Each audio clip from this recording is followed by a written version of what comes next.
Hi, in this video I'm going to show you how to find missing values in an ordered pair if you know the equation. So here we've got an equation y equals negative 2x plus 3. And we've got 4 ordered pairs, and each of them is missing one value. So if you notice the 2 on the left here, we know the first number, and we're missing the second. And the 2 on the right, we know that we're missing the first, and we know the second. All right. So the concept here is pretty straightforward. I'm going to really try to emphasize something that will help you avoid a pretty common error, and then you'll sort of see how it works. I'll go through all 4 examples. So the first thing you really need to know and remember is that in an ordered pair, I'll write this here, we need to remember that the values in the order of pair come in alphabetical order. That's super, super important. And I'm going to actually even color code this x and y because it's so easy to make mistakes with this. This is the most common way people make mistakes. So the values in the order of pair, x comes first and y comes second. But in a lot of common forms of the equations that we use, you notice that it's actually the opposite. So often, not always, but often we'll have y come first in our equation and x come second. So you really need to just be careful. And I would encourage you, if you're just learning this or you're just reviewing it and it feels kind of new, I'd encourage you maybe to try color coding as well. Not because the colors themselves are so important, but because it really forces you to slow down and make sure you're putting the right values in the right place. All right, so let's start. First we have the ordered pair for something. So the first number is our x value.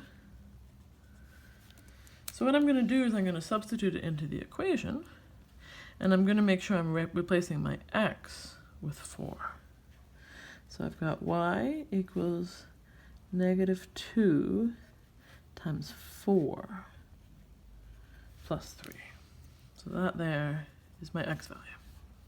Right? So it was in the x position in the equation, and it's in the x position in the ordered pair. All right, so for this example, it's just a question of simplifying. The next example will feel different, but here we've got y equals, all right, so negative 2 times 4 is negative 8 plus 3, and negative 8 plus 3 is negative 5. All right, so that is our y value, because it says y equals negative 5. So it goes in the second spot in the ordered pair.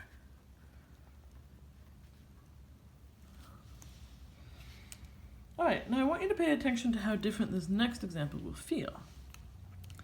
The concept, again, is the same, but there's something about the way the equation is written that makes it feel different. So negative 9 here, that's the second number, so that is our y value. So when I write my equation, I'm going to replace y with negative 9.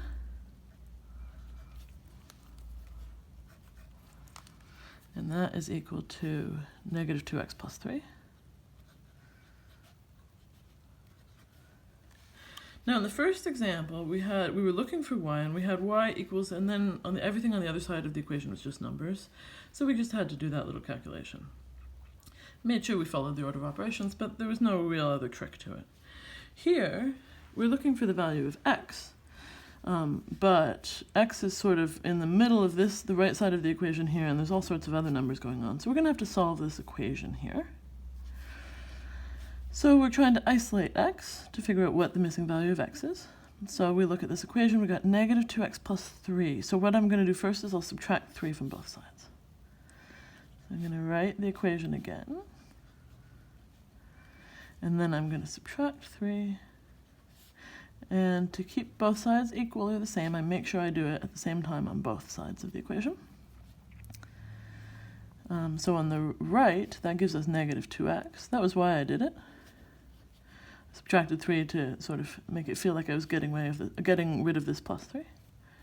And then over here, negative 9, take away 3 is negative 12. All right, now there are several ways of dealing with this negative 2 here, but I think the quickest, if I've got negative 2x and I'd like to just have x times negative 2, so I'm going to divide by negative 2 on both sides of the equation. Because multiplying by negative 2 and dividing by negative 2 are opposites, so they undo each other. All right, so on the right, that gives us x And negative 12 divided by negative 2 is 6. All right, so here is our x value. X is 6. And so that means the missing value here is 6. All right, so just because the way the equation is written, where y is isolated in the equation, if we replace the x value, it feels much more straightforward to just calculate. But if we replace the y value when we're looking to find x, we really have to solve an equation algebraically here. All right, so I'm going to do one more example of each.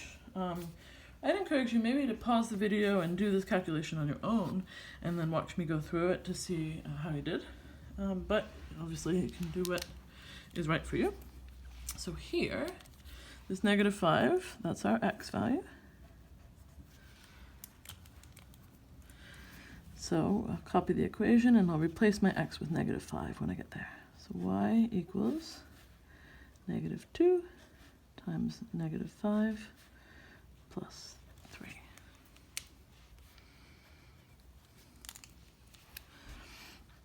So here it's just a question of multiplying and adding carefully. Negative 2 times negative 5 is positive 10 plus 3, and that's 13. So that's my y value. So the missing number here for y is 13. And then for the last example, the number we know is y. So in my equation, I'll replace y with 5. 5 is equal to negative 2x plus 3.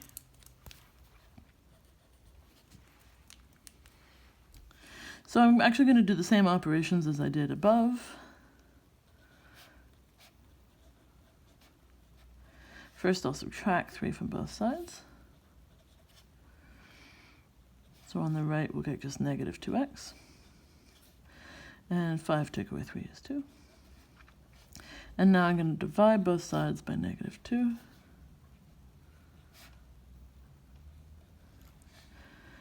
So x times negative 2 divided by negative 2 is just x. And 2 divided by negative 2 is negative 1. So that x value there goes here.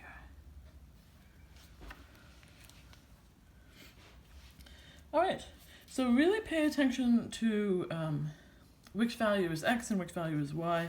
It's especially easy to make little mistakes because the order in our most common form of linear equations is different than the order in the ordered pairs.